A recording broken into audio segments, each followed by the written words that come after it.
Hi everyone, thanks for joining us for the September LegFi webinar.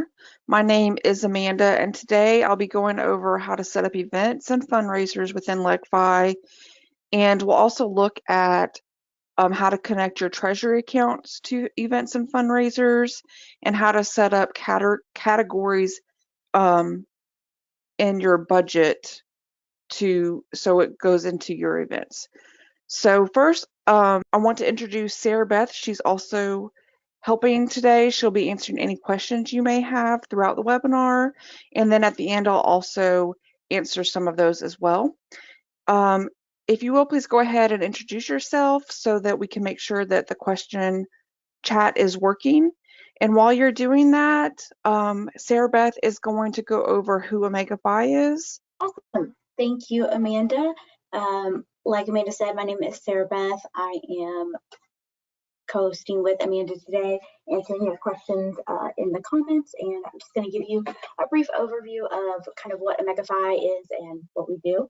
So for more than 30 years, OmegaFi has provided technology solutions to help our customers manage their finances, streamline their operations, recruit new members, and communicate with their members. So whether it's working with 57 different headquarters or local chapters, house corporations, IFC, panel and council, and alumni associations across more than 650 campuses, we remain the industry leader when it comes to technology in the fraternity and sorority community. We're based out of Columbus, Georgia, and we securely process more than 1.1 million per day for our clients and have securely processed more than 4 billion since 1992 when we were first open. We are also deeply committed to serving, promoting, and advancing the fraternity and sorority experience. We aim to make raving fans with every individual or group we work with by reaching, innovating, and acting with agility. We challenge ourselves to dream big every day and to help others achieve their own dreams. So to say we are passionate about what we do is an understatement, and it's this passion that has encouraged our clients to trust us to do the heavy lifting so they can focus on their mission and having fun. Thank you, Sarah Beth. So like I said, we're going to go over LegFi with Treasury and how you can connect that to your events and fundraisers, and then we will look at questions and answers at the end. All right, so first, I'm going to show you Treasury accounts because you'll want to go ahead and create your Treasury account before you set up your event and fundraiser. That way, when you choose within your event and fundraiser which account it should be deposited into, it's already there and ready for you to make your event or fundraiser live. So to do that, you'll go over to financial accounts in the left-hand module. Then you'll go and you'll click on Add Treasury Account.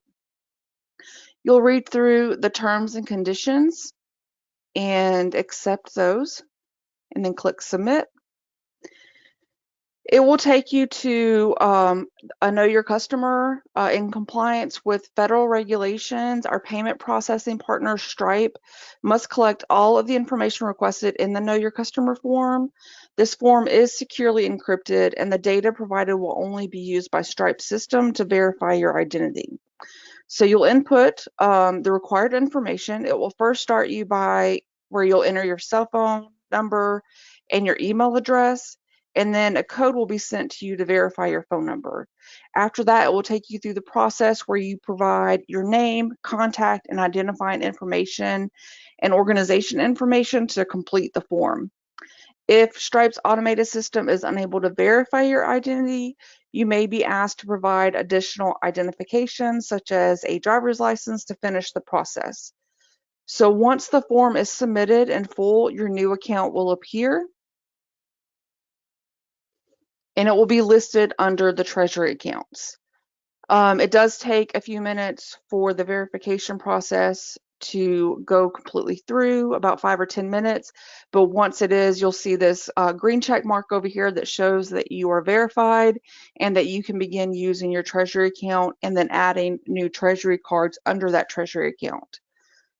So if you decide that you're going to open up a Treasury account for like different items. So if you want a philanthropy account or an event account, a savings account, you can open it and then you can change the name of that so you know which account it is by coming over here to these these three dots and then click on View Edit Account. And then here you can change the account name.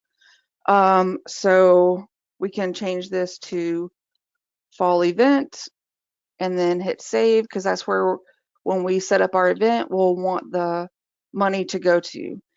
And then we also want to go ahead and open up some treasury cards under that event, because we'll need to purchase items and things like that for the event. So if there are multiple people that are helping with your event, you can add as many cards as you want to, and the cards are free.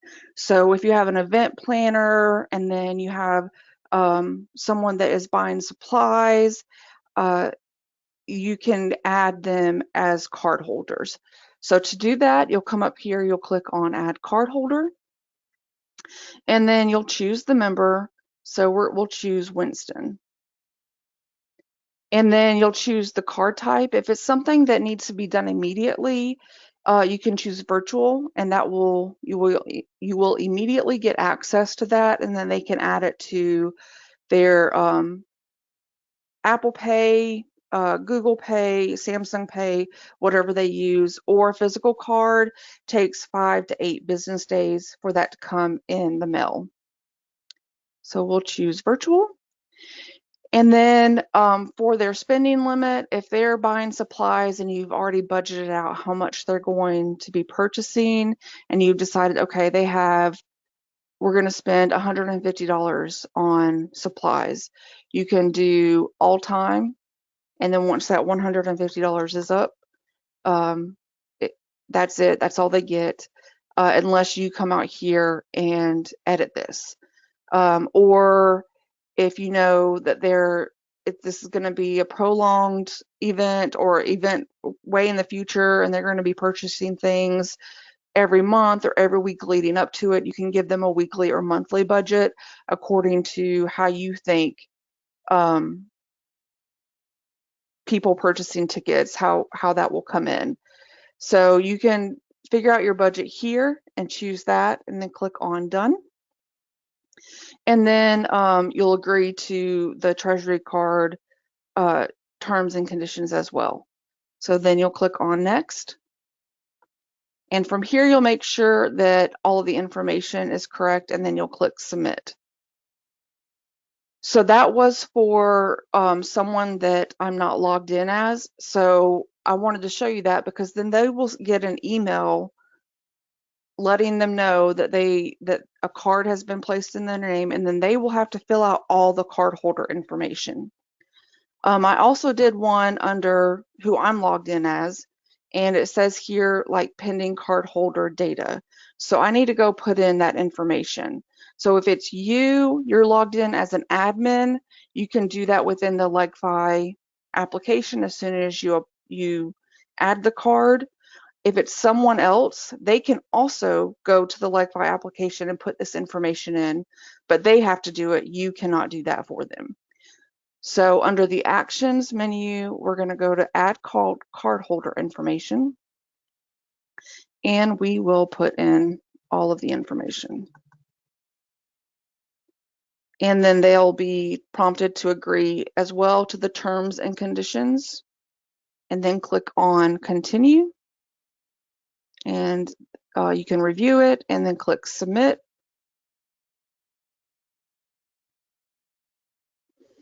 And it says your new virtual treasury card is active and ready. So now it's in active status. If something happens and there's someone that you've given a card to and they get suspended, or they leave the fraternity or sorority for any reason, or they're just not being responsible with the money, you can come out here and you can close their card. If it looks like they lost it or it was stolen, you can come out here and report that as well. Or if you just need to suspend it, that can be done. And then later on, it can be reactivated. So if this is like a quarterly event that happens or an annual event that happens, you can suspend that card until the next event and then reactivate it. And then again, you can come out here to edit anything, and mainly for the spending limit. So if you need to increase their budget or decrease their budget, you can do that here, and then click done, and it will update automatically. All right, so now I want to go over what transactions look like, but I need to switch over to PowerPoint. This is a test account, so we don't have transactions within this account. So give me just a second, and I will pop over to the PowerPoint. All right, so to review a card's transactions, you'll click into like the different cards. This is the list of cards. You'll click on View Transactions. And then if there's a specific transaction that just you want to look further into, doesn't look or looks suspicious, you can click on that specific transaction and it will take you to the date of the transaction, the description, the merchant name, the card number and name. And then if you need to dispute that, you can click on Dispute and it will start the dispute process. I do want to say if you start a dispute, make sure that it is actually that you know that you're going to win, because if you lose, you will be charged $25. So there is a fee if you lose a dispute. So just keep that in mind if you ever have to do a dispute. And then to see disputes, you can click up at the top right hand corner and look at disputes, and it will break it out for you. You can look at all the disputes, and then you can also look at any disputes that were won or any disputes that were lost. Okay, so now that we've gone over transactions, I want to show you how to manage your categories. This is also something that needs to be set up before you set up your event or fundraiser. So within the budgets tool, you'll come here and you'll click on manage categories. And then over here, your revenue categories. So you can set up an event category, you can set up a philanthropy category, and then you can also set up subcategories. So if you have a lot of events that are taking place in 2023, but then you want to also break those out even more to see how much money you brought in for each event, then you can create subcategories. So we'll create a subcategory here.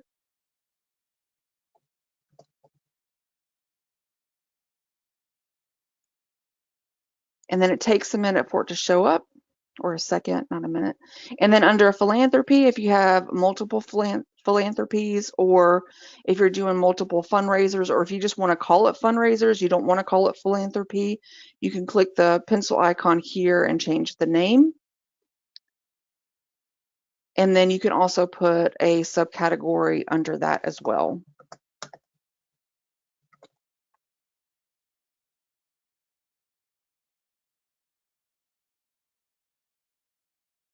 So once you've done those things, now you're ready to set up your event and your fundraiser. So under crowdfunding, this is where the events and fundraisers live. So we will set up an event first. So you'll click on Go. And then from here, you go through all of the steps. If you have events already set up, they will show here that any events that may be coming up, and then any events that have been archived. So if you had an event last year, it will show up here, and you can still pull reports and things like that from that event. It's also a good way, like if an event is archived and you want to invite people again to attend, you can pull their email addresses and send them a reminder that the event is coming up again. So we'll click on Create New Event. And then from here, we will enter our information. So we're going to have a fall festival. And then you can put in your location. If you put in your location, once you make it go live, it will give a map of where it's at. So it can help people know where in the city it's at.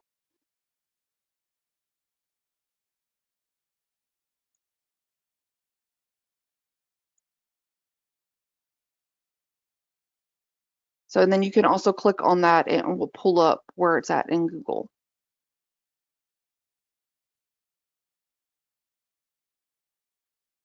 And then here, just a little trick is once you click on the hour, if it's like a half hour or 15 minutes, if you're going to do that, click on AM, PM first, and then choose if it's going to start at 6:30, because once you pick the minutes, it takes you out of it. But you can always go back in and change it if you need to.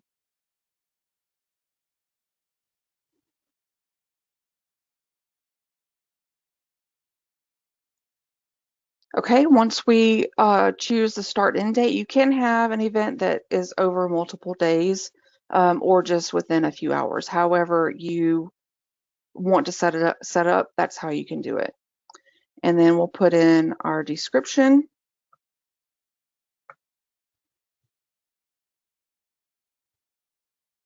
And then you can upload an event image.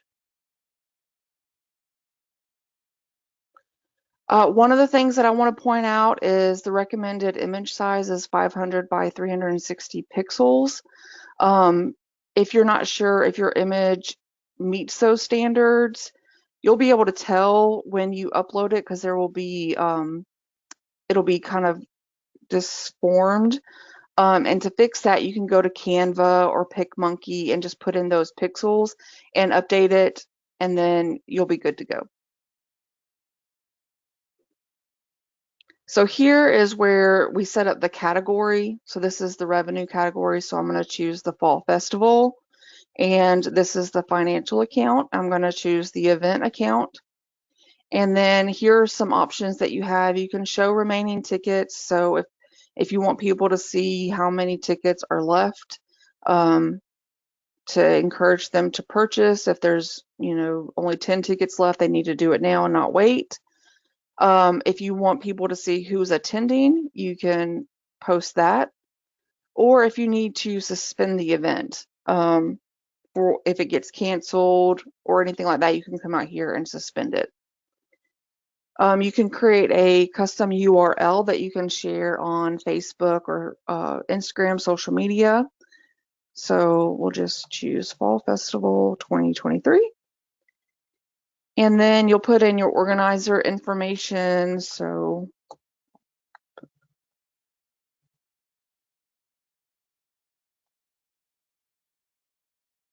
and then you can also input your, like if you have a Facebook or Twitter, you can input that information here. And then you can come in here and you can create different tickets. So like VIP ticket, they will have access to all of the rides. So, and then you can decide how many of those tickets you're going to offer.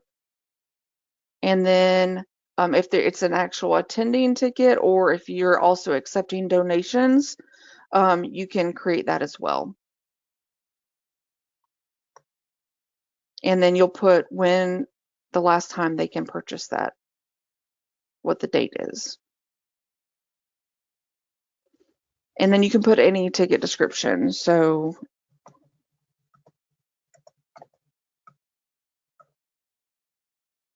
and once you save it, and then you can go through and create however many tickets that you need to.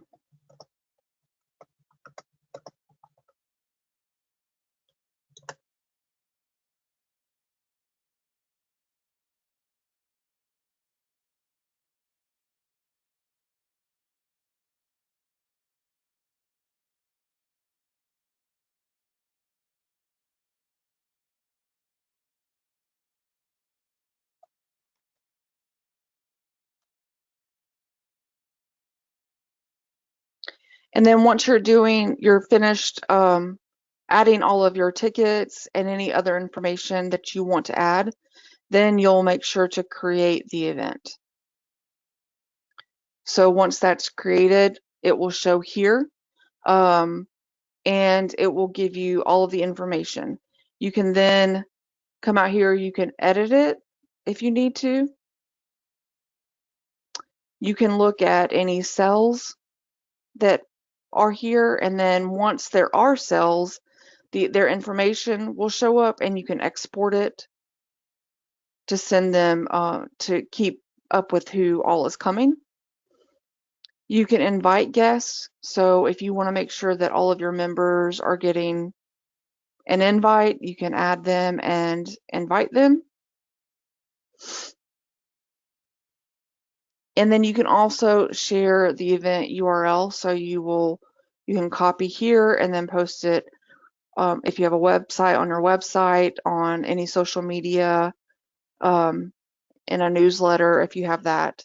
And then also, if someone wants to pay for a ticket that isn't through LegFi, you can come out here and record an offline ticket purchase. And then to see that on the member side, what it looks like for them, I'm going to show you.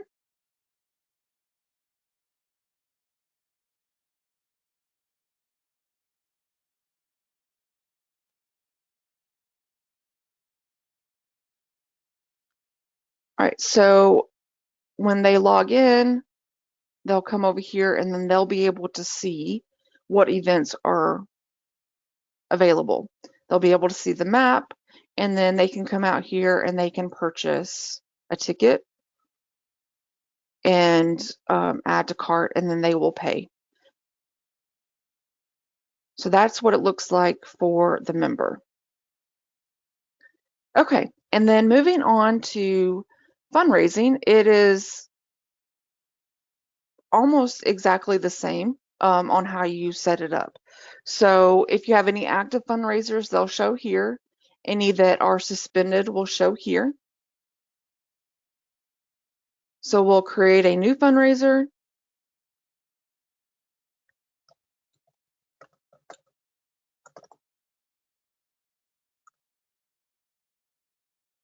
And you'll put in your fundraiser goal.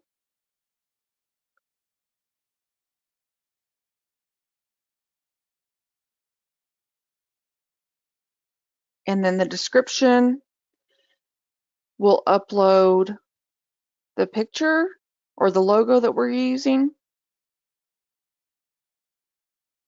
And you can create your custom URL.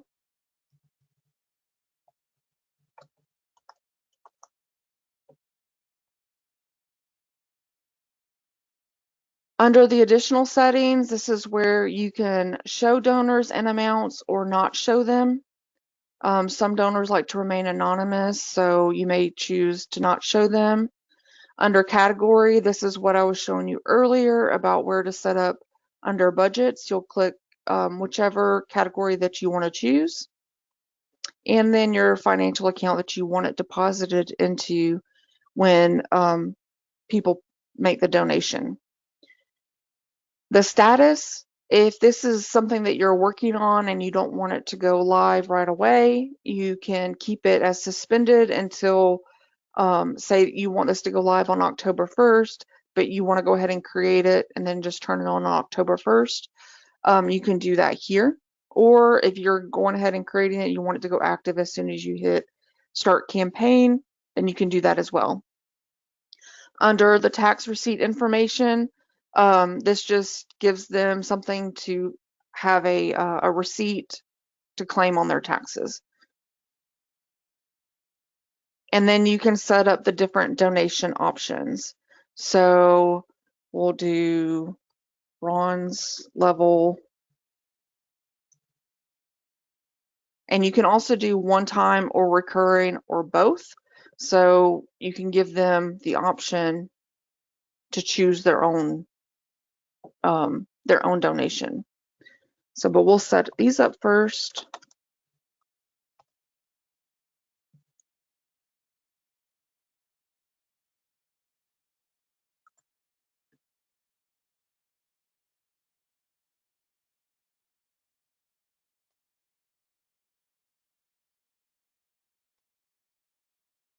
And then we'll choose both.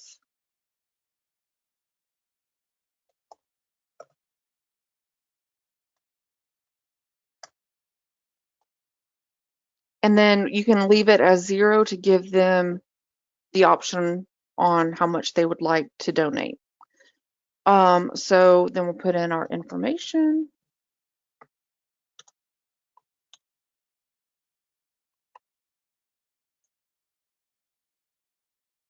And then once we put in all of our information, we'll click Start Campaign, and it will show under the active listing.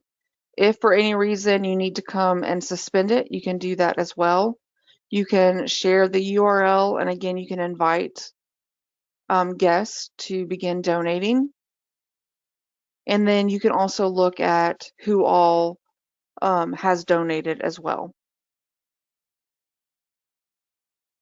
And then if you need to make any edits, you can do that. And you can also, I forgot to mention, you can upload up to 5 images. So if you've had this fundraiser in the past and you want to show pictures from past fundraisers, you can do that as well.